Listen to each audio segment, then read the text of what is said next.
Muchísimas gracias. ¿Dónde está el mando?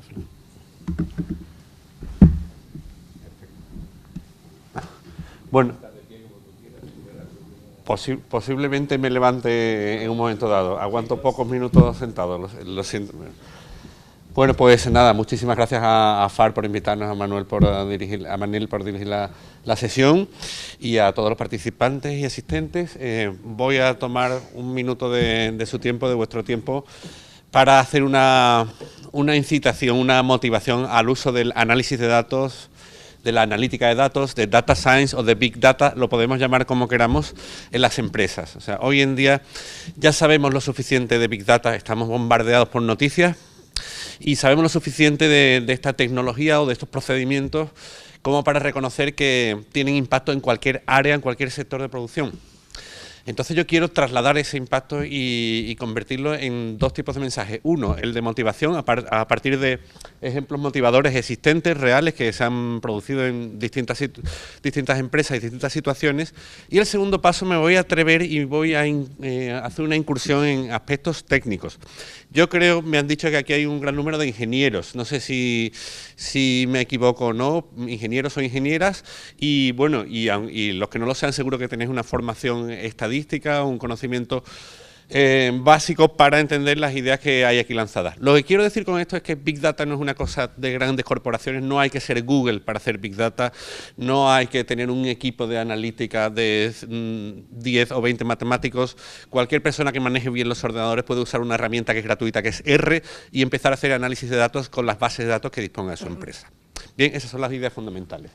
Para ello, bueno, pues he organizado una presentación en la que inicialmente vamos a hablar un poco de los orígenes del Big Data. Me voy a atrever a lanzar algún concepto matemático, pero es muy sencillo, es para ilustrar la simplicidad que hay detrás de esto. Vamos a hablar de un caso práctico y vamos a hablar de cuándo Big Data puede superar incluso a la intuición humana. O sea, ¿en qué aspectos nosotros estamos convencidos de que nada es mejor que la intuición humana? Por ejemplo, a la hora de determinar si un vino va a tener éxito en el mercado o no. Es difícil decir que una máquina pueda predecirlo. Tampoco creemos que una máquina sea capaz de determinar si una película va a tener éxito de taquilla o no, ¿verdad? Hay que verla. Tampoco creemos que una canción, que una máquina pueda saber que una canción va a ser un éxito comercial o no. Pues la verdad es que sí, que las tres cosas pues, han sido tratadas con máquinas, con algoritmos, han sido analizadas bases de datos de históricos de películas, vinos y canciones y se han obtenido éxitos sorprendentes hasta el punto de que las máquinas hoy en día son mejores predictores de estas cosas tan subjetivas, del éxito de estas cosas tan subjetivas que las personas. Bien, y por último algunas conclusiones. Bueno, en cuanto al origen, podríamos estar hablando mucho tiempo. Big Data es tan antiguo como la estadística, incluso anterior. O sea, por ahí por el siglo XVI, pues unos marinos se dedicaron a registrar las rutas de los barcos que hacían las Américas y se dieron cuenta de que había una regularidad en cuanto a los incidentes que tenían, en cuanto a los tiempos y todo eso, y empezaron a darse cuenta de que tabulando la información se podía predecir, se podía optimizar una serie de cosas. Sin embargo, nosotros empezamos a oír hablar realmente de Big Data en las últimas décadas, en la última década, para ser más preciso. Y para ello pues ha habido una serie de hitos que han llamado mucho la atención. En primer lugar, los hitos marcados por IBM. IBM, como todos sabemos, es una empresa que quiere estar a la cabeza del mundo en informática corporativa y de vez en cuando va sacando propuestas, ideas innovadoras que causan mucho impacto social. En los años 90, ya en mi época de estudiante, pues ya salió la máquina que ganó a Garry Kasparov al ajedrez, la primera máquina que ganó al campeón del mundo de ajedrez, que era Deep Blue, en 1996, y esta máquina la desarrolló IBM con la punta de tecnología, el máximo número de procesadores que se podía conectar en aquel tiempo, de manera que marcó un hito en la informática, y entonces IBM, bueno, pues ganó ese prestigio. Pero IBM continuó con esta filosofía de marcar hitos en la informática. Y en los comienzos de la década del 2000 todos sabemos que había un reto científico para la humanidad que era secuenciar el genoma, ¿vale? Secuenciar el genoma con los 3.000 millones de nucleótidos del ADN. Y este hito pues también lo alcanzó, lo cubrió IBM con la máquina Blue Gene en 2005. Bien, pues recientemente también ha habido un hito muy llamativo que, sin embargo, bueno, cuando pregunto a algunos, a alumnos, a gente por la calle, quizás no todo el mundo es consciente. Y es el hito de la máquina Watson ganando un concurso de televisión llamado Jeopardy. No sé si lo conocen ustedes, pero es muy interesante. Jeopardy es un concurso de preguntas y respuestas, tipo saber y ganar. Pero las preguntas que se hacen a los concursantes pues son preguntas en un lenguaje natural muy enrevesado. Es muy difícil entender las preguntas. Ni siquiera tienen conjunciones como qué, cómo, cuándo, ni siquiera tienen signos de interrogación. Es decir, se requiere una profunda comprensión del lenguaje natural para entender lo que te están preguntando, no digamos para responder. Bien, pues este concurso, que es muy popular en Estados Unidos, pues tenía dos concursantes que llevaban muchos meses participando y ganando sus respectivas pruebas, y además habían acumulado más de $1 millón cada uno ganando este concurso. Entonces lo que se propuso es que una máquina de IBM tratara de vencerles. ¿Cómo? Bueno, pues instalando en el estudio una máquina sin posibilidad de conexión a Internet y con una base de datos de documentos, artículos periodísticos, artículos de Wikipedia, lo que hiciera falta, pero sin conexión a Internet. Y esa máquina tenía que oír las palabras que decía el presentador, interpretarlas, saber cuál era la pregunta, buscar en una base de datos no estructurada, o sea, en una base de datos de lenguaje natural y responder. Lo cierto es que la máquina, como era de esperar, ganó, arrasó en el concurso, y entonces fue un hito porque hasta entonces nunca se había creído que las máquinas fueran capaces de procesar el lenguaje natural hasta aquel punto. La máquina que lo hizo se llama Watson, y hoy en día Watson pues, es un producto comercial de IBM que lo ofrece a empresas para predecir posibilidades de éxito de un negocio, para predecir tendencias en cualquier sector, y es un producto que se vende más bien en forma de servicio. Por último, hay un par de hitos más interesantes que han atraído la atención hacia Big Data en los últimos años. Uno es Google Flu Trends y el otro una película muy interesante que es Moneyball. Haremos una referencia a ello. En primer lugar, un par de imágenes sobre el concurso. Esto yo recomiendo, si no lo habéis hecho, conectarse a YouTube y escribir Watson Jeopardy, Jeopardy con J, así, y ver el vídeo de 3 o 4 minutos en el que se ve cómo la máquina va respondiendo a unas preguntas que son prácticamente imposibles para nosotros. De hecho, aquí me he permitido traer algunas de las preguntas que salían en el concurso. Y, por ejemplo, la de arriba a la derecha dice Time of the year when broke people shine the most. Es una cosa muy ambigua. ¿Qué se refiere? ¿Se refiere a algo científico? ¿Se refiere a algo social? ¿Se refiere a un hecho cultural? ¿A una película? ¿A una canción? Es muy complejo, ¿no? Todas estas preguntas son, en principio, difícil de entender a qué se refieren y después hay que explorar, bucear en una base de datos de artículos muy profunda para responderlas. Bien, lo que era necesario era que la máquina, bueno, pues hiciera esa búsqueda profunda en sus artículos y fuera capaz de encontrar las conexiones de significado para dar las respuestas. Bien, otro hito que a mí me llamó mucho la atención cuando tuve conocimiento de esto, se remonta a 2003. En 2003 hay un entrenador de un equipo de béisbol de la Liga Americana, de la Liga Norteamericana, del Major League of Baseball, llamado Billy Beane, que bueno, lleva adelante un equipo que es un equipo que lucha por mantenerse frente a los grandes. Es un equipo pequeño, está de los últimos, bueno, yo me permito, yo soy bético y estos últimos años he sufrido mucho, pues igualmente sufría el Oakland Athletics, que era el equipo de este señor. Y lo que se propuso en un momento dado es utilizar los datos, el análisis de datos, el Big Data, para mejorar su posición en la liga. Y para eso contrató a un economista recién licenciado de Harvard para que le hiciera un análisis de cuáles eran los factores que hacían que un jugador de béisbol contribuyera a que su equipo subiera la clasificación. Fijaos que la cuestión es sutil porque todos los ojeadores y todos los equipos saben las capacidades de batear de un equipo, las capacidades de hacer home run, es decir, las estadísticas más llamativas, algo así como todo el mundo sabe quién es el máximo goleador, pero es difícil saber cuál es la contribución efectiva a las probabilidades de una victoria del equipo, eso es más complejo. Y se dedicó esta persona pues, a hacer análisis de datos, a hacer tablas, y se dio cuenta de que con el criterio de que un equipo tenía que tener las máximas probabilidades de ganar, pues muchos de los jugadores que había en el mercado estaban infravalorados. Y para eso solo tuvo que hacer matemáticas. Lo que hizo es aplicar esta lógica y empezó a contratar jugadores con ese criterio, los que tenían menor precio, pero que teóricamente aumentaban las probabilidades de ganar. ¿Qué sucedió? Pues lo que era de esperar. El Oakland Athletics, o sea, mi Betis, pero en el mundo del béisbol, empezó a subir, a escalar posiciones y ganó 20 partidos consecutivos de la Major League, cosa que no había sucedido nunca en la historia, ¿vale? Yo me lanzo aquí una pregunta. ¿Qué creéis que sucedió después? ¿Ganó la liga el equipo o no? ¿Alguien qué pensáis? ¿Que sí o que no? Lo cierto es que no la ganó. ¿Y alguien se puede imaginar por qué? Bueno, es muy sencillo. Esto es una técnica y esto es matemáticas. Resulta que en cuanto otros equipos la aprendan, pues harán exactamente lo mismo. Entonces lo que pasó es que cuando aprendieron el resto, que lo que tenían que hacer es contratar economistas y matemáticos para diseñar sus plantillas, pues el resto de los equipos subieron y después y volvió a organizarse todo en ese sentido. Esta es la tabla de salarios de los equipos de la MLB en aquella época, y el Oakland Athletics aparece el antepenúltimo en cuanto a presupuesto para salarios de jugadores, ¿no? Y fíjense, este equipo fue capaz de marcar un récord histórico en victorias consecutivas. El resto de los equipos implantaron la misma tecnología, desarrollaron software, contrataron también, los equipos grandes contrataron a Billy Beane, al entrenador, y todo se volvió a equilibrar. Pero claro, el que no incorporó estas técnicas está perdido. Eso sí también sucedió, es el lado negativo. Bien.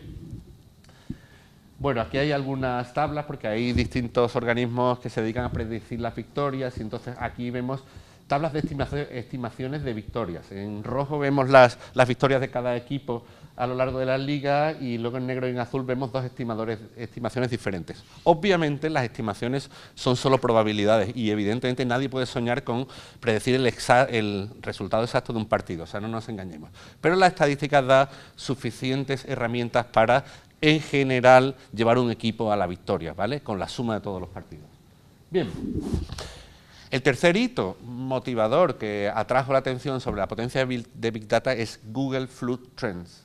Google Flood Trends es un proyecto científico de Google que se desarrolla a lo largo de 2014 para detectar los brotes de una enfermedad en Estados Unidos, el virus de la gripe H1N1.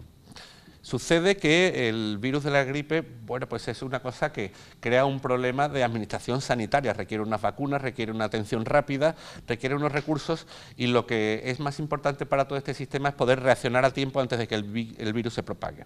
Sin embargo, detectar un brote, una propagación de este virus, requiere que los médicos, los facultativos que atienden a los pacientes, pues rellenen unos formularios que se acumulan de manera regional, de manera estatal, y el Servicio Nacional de Salud tarda al menos 2 semanas en acumular esa información y tomar decisiones sobre la existencia de los brotes. Eso es demasiado tiempo. Entonces Google se propuso descubrir cuál era descubrir un método para predecir, para detectar de forma temprana la aparición de brotes del virus H1N1. Y para eso lo que hizo es basarse en las búsquedas de Internet de Google. Eso es una cosa que yo creo que ya intuitivamente todos sabemos, que cuando buscamos algo en Internet a través de Google, no solo estamos recuperando información para nosotros, sino que estamos proporcionando información para Google. Información que a veces vemos positivo que esté en manos de Google, y otras veces pues no es tan positivo, porque realmente nos estamos perfilando con mucha definición. Pero bueno, el caso es que Google lo que se propone es hacer un estimador basado en la relación entre la frecuencia con la que aparece una pregunta determinada, una búsqueda determinada, por ejemplo, ambulancia, y la frecuencia o la intensidad de un brote de gripe. Como tenemos históricos de todas las búsquedas y tenemos históricos de todos los brotes de enfermedad, podemos correlacionarlo. Y entonces pues se establece una relación matemática, digamos. Bueno, esta es la relación del logic. Q sería la frecuencia de las preguntas y P sería la probabilidad del brote. Entonces, con este modelo pues se consiguió hacer un estimador de brotes de gripe con la precisión que se ilustra en esta misma gráfica. Pero lo cierto es que Google fue un poco más allá, porque en lugar de simplemente buscar la frecuencia con la que aparecía la palabra ambulancia, o la palabra tos, o la palabra atención primaria, pues lo que dejó es que la propia máquina decidiera cuáles son las palabras claves que nosotros vamos a correlacionar con la aparición de la gripe, ¿vale? Y entonces, bueno, pues se hizo una estadística de allí donde había habido un brote de gripe, cuáles eran las búsquedas más frecuentes. Para esto se utilizó una base de datos de 50 millones de búsquedas. Y estos fueron los candidatos mejores predictores de que se estaba produciendo el brote. Pero lo inteligente de esto es que estas búsquedas candidatas no fueron propuestas por Google, sino que es la máquina la que, buceando entre todas las búsquedas posibles, correlacionó y encontró que estos eran los mejores predictores. Complicación, influenza complication, es complicación de gripe, cold flu remedy, general influenza symptoms, las que vemos aquí.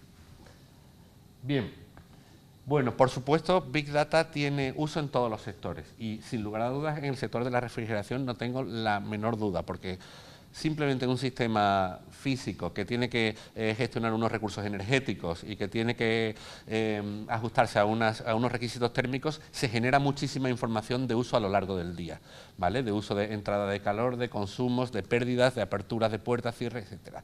En cualquier sector se puede aplicar esta filosofía y se puede aplicar con sencillez, como vamos a ver muy por encima ahora. En cualquier caso, en la administración pública, por supuesto, se puede usar y se usa muchísimo. O sea, todos los decisores de políticas en Europa están continuamente siendo informados de datos, de análisis de Big Data, de tráfico, de salud, de tendencias, incluso de opinión pública que se mide a través de Twitter automáticamente. Es decir, en administración pública es fundamental. Por supuesto, en publicidad, nosotros ya tenemos la experiencia de la publicidad, cómo se está personalizando, y todo eso es a partir de perfiles de Big Data. Cualquier dato que nosotros proporcionemos en una búsqueda ayuda a que el motor de sugerencias publicitarias se refine más. Seguros, por supuesto, porque los seguros están relacionados con la probabilidad de que determinados sucesos ocurran, y sistemas de tarifas variables, los precios variables de los aviones y los hoteles están todos basados en Big Data. Estimación de probabilidades de éxito de un negocio es una cosa en la que se están entrando seriamente muchas empresas. En salud es importantísimo, la salud ya está dejando de ser un estudio permanente de las relaciones bioquímicas entre unos compuestos y otros, y cada vez se está convirtiendo más en un análisis de datos desprovisto de teoría. O sea, los datos están dando más resultados médicos que el propio conocimiento científico de lo que está sucediendo. Educación, por supuesto, nosotros lo empleamos en Loyola, análisis de los perfiles de los alumnos, hacemos clustering, clasificaciones, todo esto nos ayuda también. Bien, por supuesto hay riesgos. Creo que es bastante sencillo entenderlo, pero siempre me gusta hacer el recordatorio. Estamos dejando muchísimo conocimiento de nosotros en manos de empresas y de gobierno. Los datos que nosotros generamos están huyendo al extranjero y podemos pensar en un país que tiene su regulación como Estados Unidos. Bueno, no necesariamente. Pueden estar en servidores en cualquier país que no tengan ninguna regulación sobre la protección de datos. Nosotros, además, no está claro que tengamos las mismas protecciones de nuestros derechos de datos personales en otro país como Estados Unidos que si fuéramos ciudadanos americanos. O sea, eso también yo creo que nos debería preocupar. A mí me alerta mucho la disposición de datos personales en manos de las grandes empresas, porque a veces nosotros creemos que estamos dando poca información, pero estamos dando mucha. Hay una anécdota muy conocida que ha salido mucho en los periódicos hace tiempo, de una chica de 16 años que quedó embarazada en una familia estadounidense y durante algunos meses no quiso contárselo a los padres. Y entonces en un momento dado pues empezaron a llegar al correo, al buzón de la familia, pues publicidad para mujeres embarazadas. Y todos se preguntaron por qué había sucedido, y simplemente es que el sistema había detectado que cierto tipo de búsquedas que se hacen en Internet y cierto tipo de compras en Amazon se hacen más frecuentes cuando una persona está en estado de gestación, lo cual sucede que sin que ella hiciera ninguna declaración explícita, pues el sistema lo dedujo. El sistema tiene suficientes datos para averiguar información sobre las personas indirectamente, con lo cual todo lo que vamos aportando seguramente da más información de lo que creemos.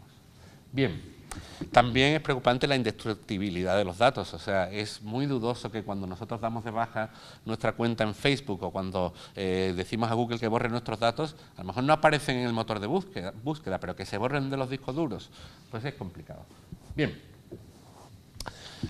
En lugar de sugerir directamente que vengan a nuestro programa, que por supuesto lo sugeriremos, que tenemos un máster en Big Data y tocamos todos los aspectos, desde los técnicos a Marketing Analytics, econometría y todo, pero me gustaría lanzar una idea que está en las manos de todos de aquí a mañana mismo, que es pues hacer una formación básica en analítica, ¿vale? Entonces yo mismo la hice, esto es un curso que está en edx.org, que es The Analytics Edge. Es un curso básico que nos puede llevar un par de meses, en el que nosotros vamos a descargar, podemos descargar datasets, o sea, conjuntos de datos reales, pues que pueden ser de la Organización Mundial de la Salud, de la Policía de Chicago, sobre los robos de coches, sobre robos de datos, etcétera, y nosotros podemos trabajar con esos mismos datos, con Excel o con una herramienta gratuita más específica para esto, que es R. Entonces, lanzo esta idea porque si yo en mi pequeña o mediana empresa estoy considerando la posibilidad de tengo una base de datos rica de datos o de operaciones comerciales o de operaciones con clientes o de una asociación como puede ser AFAR y quiero explotarla, no tengo que irme muy lejos, las herramientas que aquí nos dan ya nos da para una primera visión. Después ya, si queremos ser expertos y ofrecer servicios a otras empresas, lógicamente necesitaríamos más formación. Bien, pues el curso del que estoy hablando es de Analytics Edge, ¿vale? La ventaja analítica, eso, por ese nombre se puede encontrar en edx.org. Y además me he atrevido a traer aquí un ejemplo un poco llamativo, que es, como decía, un predictor de canciones, ¿vale? Un predictor de éxito de canciones.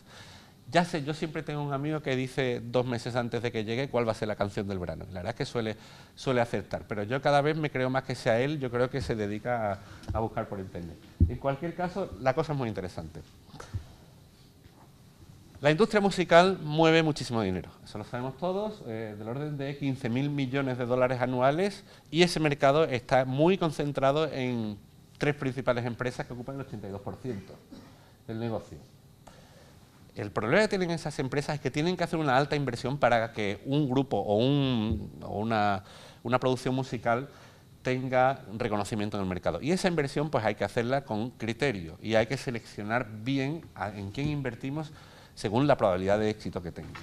Por lo tanto, sería deseable, muy deseable, tener un predictor de éxito. Claro, predictores de éxito siempre ha habido toda la vida, gente que tiene instrucción, que tiene conocimiento musical y experiencia, pero las empresas quisieron ir más allá e intentaron hacer uno basado en analítica. Vamos a ver cómo se hace. Si se puede hacer esto, ¿qué no se podrá hacer? ¿Vale? Con unos meros datos.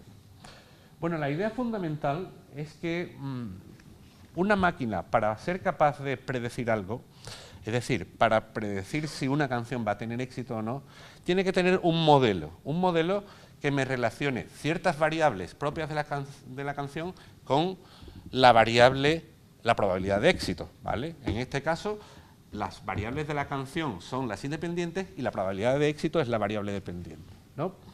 Bien, pues esa relación puede ser una forma matemática clara o algo muy complejo, como una red neuronal, en fin, hay muchas maneras de hacer esa relación. Pero esa relación la computadora la tiene que tener y además esa relación se construye mediante entrenamiento. Es decir, a base de escuchar canciones que han sido éxitos musicales, la computadora acaba discerniendo hasta cierto punto cuáles son los parámetros que son constitutivos de éxito. Bien, pues ese modelo nosotros lo representamos aquí arriba con el bloque entrenamiento modelo. Entrenar un modelo es entrenar una computadora, insisto, para que establezca cuáles son las relaciones entre las variables independientes y las variables dependientes. Para entrenarlo, yo lo que le doy es una lista de canciones. Y además le digo cuáles de esas canciones han tenido éxito y cuáles no. Esto se aplica a todo, por ejemplo, al reconocimiento facial, yo tengo que mostrarle muchas fotos de caras conocidas, se aplica a cualquier cuestión. A partir de ahí, la computadora lo que hace es construir su modelo, que no es más que una lista de números, que se llaman coeficientes, y eso lo podemos hacer nosotros a mano, es muy sencillo.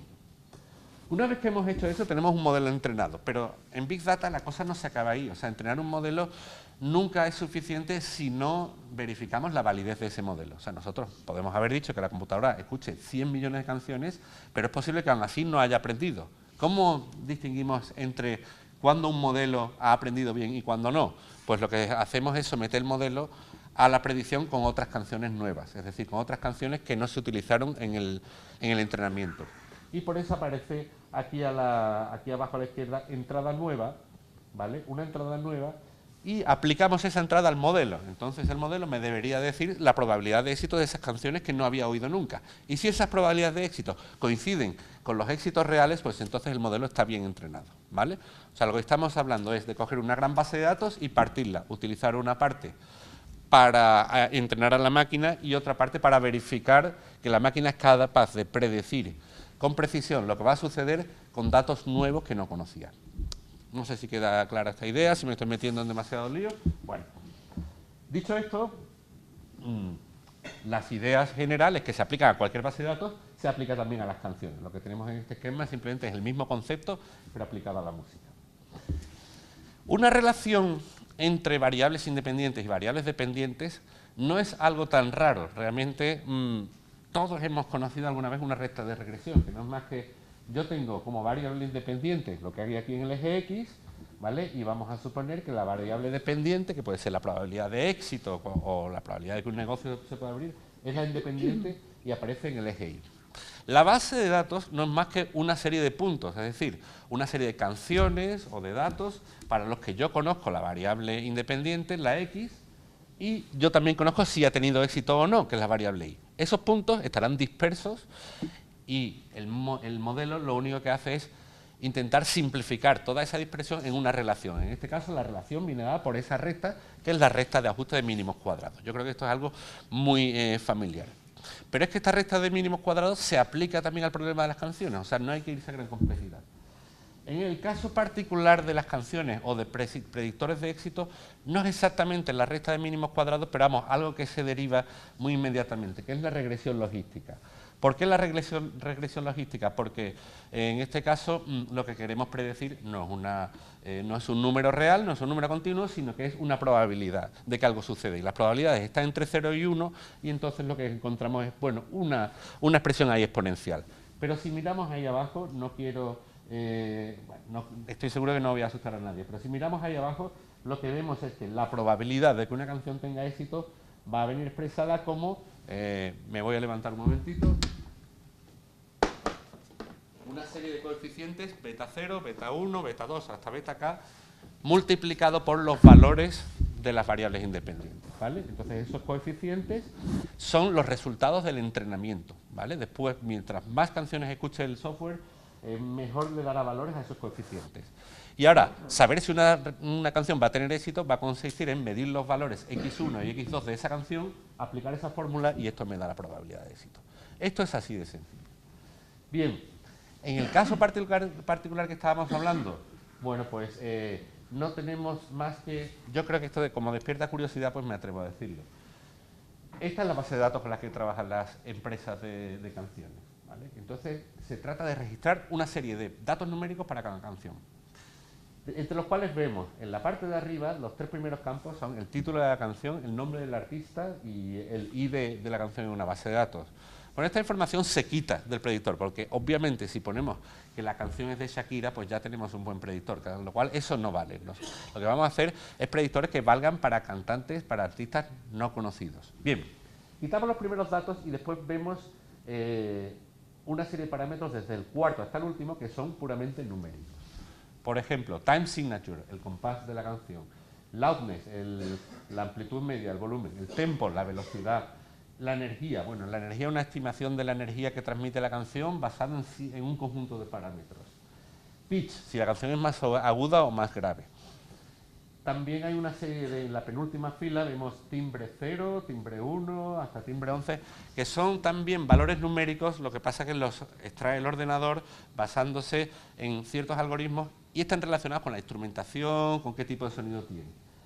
Y por último, un parámetro importantísimo en la base de datos, si ha tenido éxito o no. ¿Qué quiere decir? Que si en el año en el que se publicó la canción ha llegado al top 10 de Estados Unidos de aquel momento.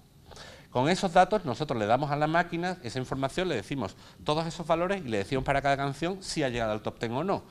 Tenemos una base de datos de 20.000 canciones, yo la tengo, es un fichero Excel, os lo puedo pasar, y el predictor es capaz de afinar y acertar cuáles canciones van a tener éxito hasta en un 85% de los casos.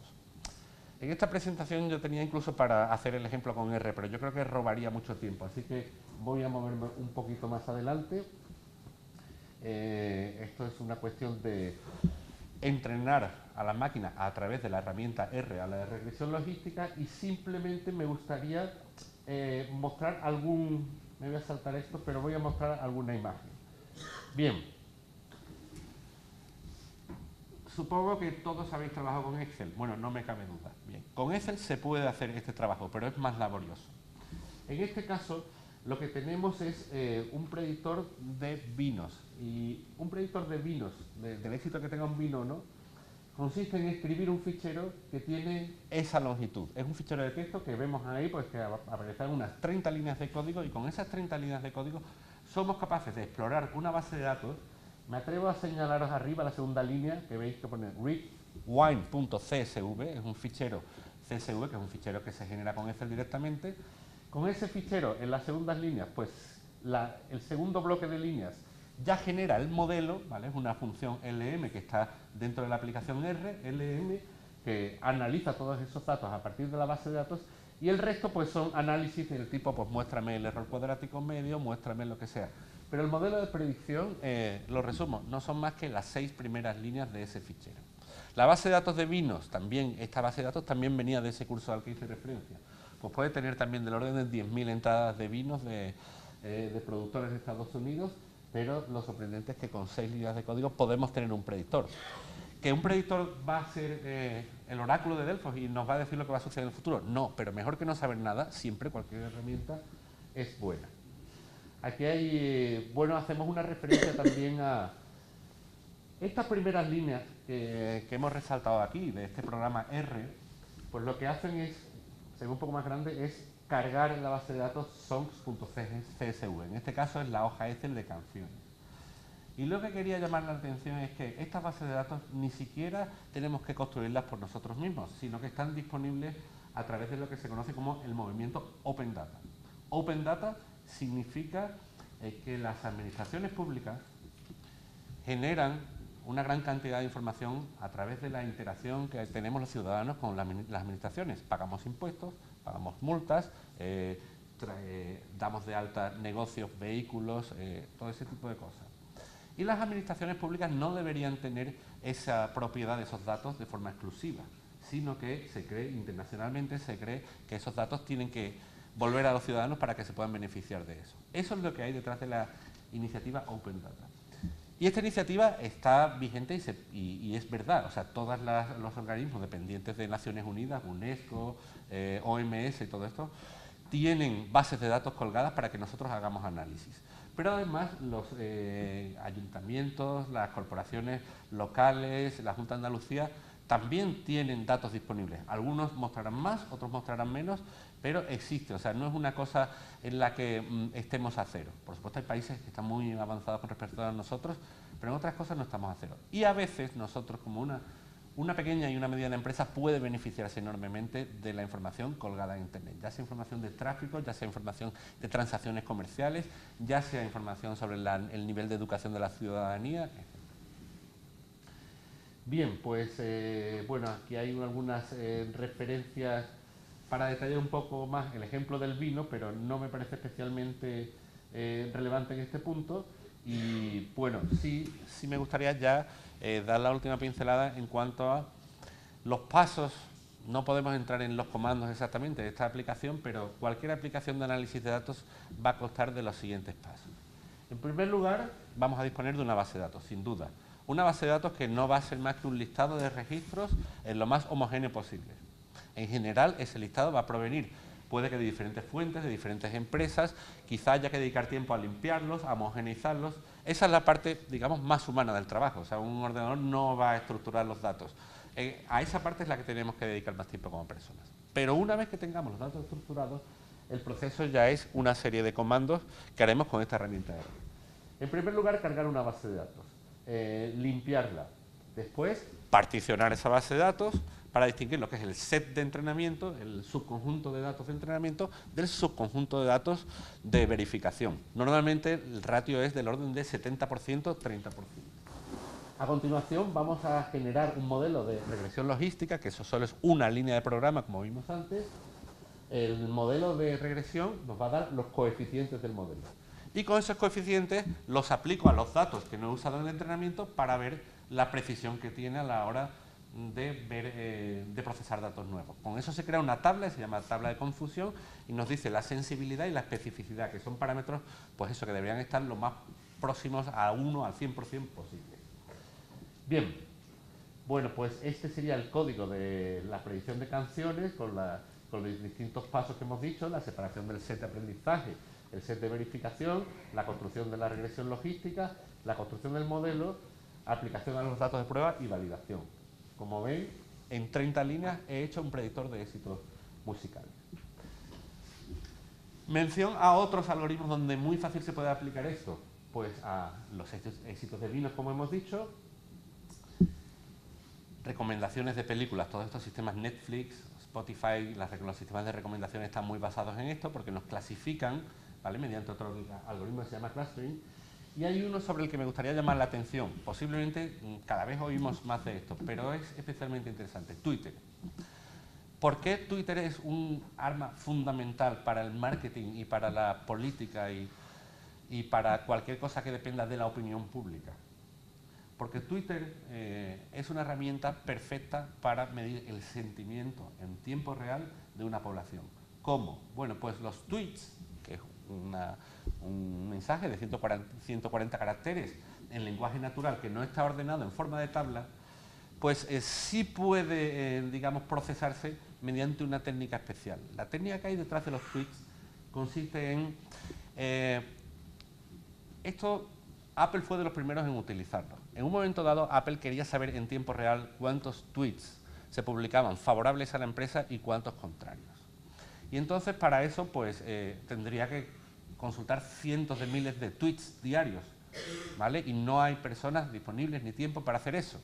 Entonces pensaron que si contrataban a una serie de personas que leyeran del orden de 10.000 o 20.000 tweets y los clasificaran según si fueran positivos, muy positivos, negativos o muy negativos para la empresa, tendrían una base de datos en la que tendríamos por un lado el tweet y por otro lado el resultado, que es la valoración. Y esa base de datos se parece mucho al ejemplo que hemos dicho ahora. O sea, tengo los datos de entrada, que son las palabras, y la valoración, si es positivo o no. Y entonces se podría entrenar a una computadora para hacer la relación entre los datos de entrada y los datos de salida.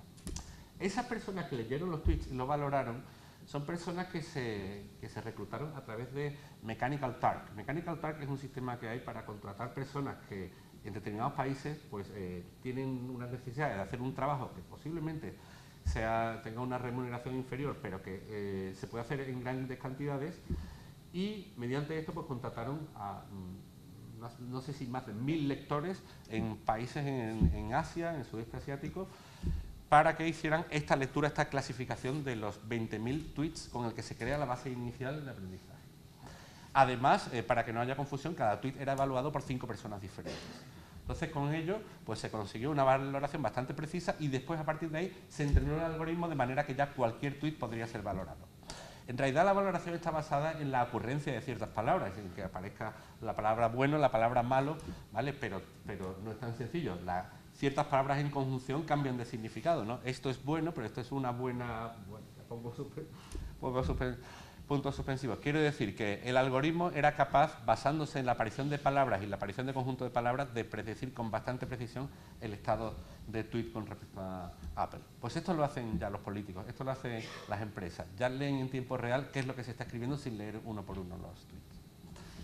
Yo creo que ya he agotado el tiempo que necesitaba. Yo tenía una actividad aquí, pero creo que se nos pueden ir 10 o 15 minutos, que me gusta hacerla porque, bueno, la hacemos con móviles y preguntamos a la audiencia para ver si éramos mejores predictores de éxitos musicales o no.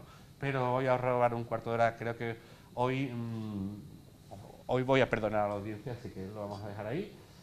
Unas pequeñas conclusiones, que son las ideas básicas. Hemos pasado por matemáticas, hemos visto herramientas. La herramienta que hemos mostrado es R, insisto, una herramienta gratuita que es la más importante que existe hoy en día para la analítica de datos.